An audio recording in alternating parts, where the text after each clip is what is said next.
Стук в дверь. Меня зовут Глен, и я любитель хорроров. Этот случай произошел со мной в мой день рождения. Я проснулся в полумраке от странного звука.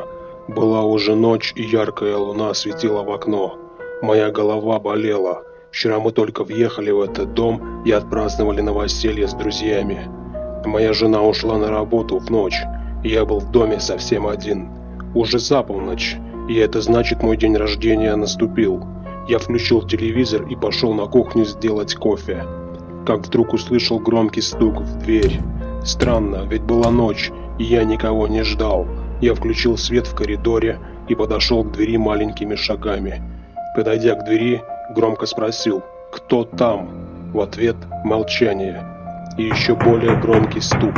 Я повторил: «Кто там?» Это не смешно. Я вызову полицию. Наш домик был в глуши. Мы специально покупали дом в безлюдном месте. До ближайших соседей было около 150 метров. Спустя 5 секунд громкий стук повторился. Я быстро сходил на кухню и взял кухонный нож. Собравшись с духом, подошел ко входной двери, открыл замок и с силой отворил ее. И мое удивление, там было пусто. Я слегка переступил за порог и внимательно посмотрел по сторонам, сильно сжимая нож в руке. Было очень темно, и я не стал включать фонарь у дома и быстро зашел домой. Первая мысль у меня в голове, что кто-то решил пошутить или ошибся адресом. Пройдя на кухню, я сделал кофе и поднялся на второй этаж в спальню. Как вдруг опять кто-то сильно постучал во входную дверь. Я решил подойти к окну спальни, которая выходила как раз на ту же сторону, что и входная дверь. Отдернув шторку, я посмотрел в окно. Меня охватил ужас. У двери стоял высокий человек в черном с белой маской на голове. Кружка кофе упала у меня из рук и с треском разбилась. Незнакомец резко повернул голову на меня, и мы встретились взглядами. Он медленно поднял предмет в руке у себя над головой, и я увидел, что это нож, похожий на мачете. Незнакомец сделал пару шагов назад и со всего размаха ударил плечом в дверь. Открыв форточку, я крикнул: «Что вы делаете?» Он посмотрел на меня и ушел во тьму. Мне стало не по себе, и я смотрел по сторонам. Как вдруг этот человек выбежал из темноты и с разгону ударил плечом в мою дверь. Был слышен скрип, и дверь рухнула. Мое сердце бешено заколотилось, в ушах стоял шум, и я слышал свой пульс. Первая мысль: нож остался на кухне.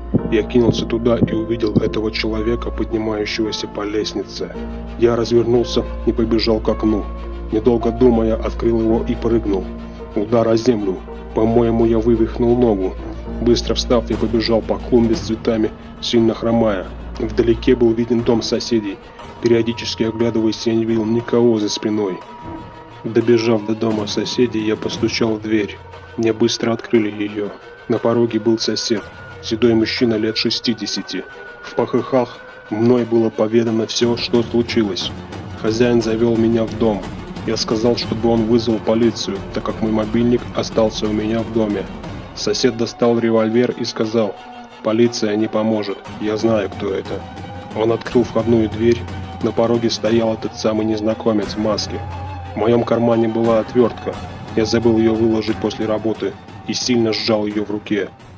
Хозяин дома навел дуло на этого человека и крикнул: «Стой!».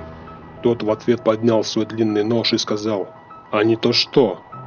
Старик нажал на курок, и бац, осечка. И тут на меня напал приступ сильной ярости. Я подбежал и воткнул отвертку в шею незнакомцу. Сильный крик, и включился свет в доме. Я увидел толпу людей, бежавших к этому человеку. Там была и моя жена. Они сняли маску с него. Это был мой друг Марк. «Глен!» – крикнула жена, посмотрев на меня. «Мы хотели тебя разыграть в твой день рождения». «Зачем ты накинулся на него?» «Зачем?» «Ну как же? Он же выбил нашу дверь». «Да мы это все подстроили», – сказала жена. «В доме был еще один человек. Он открыл ему дверь. И скрип мы тоже подстроили». «Эх, Глен!» Марк умирал. Из него хлыстала кровь. Все были в шоке и вызывали скорую. Кто-то из друзей поникшим голосом сказал: «Ничего себе, день рождения.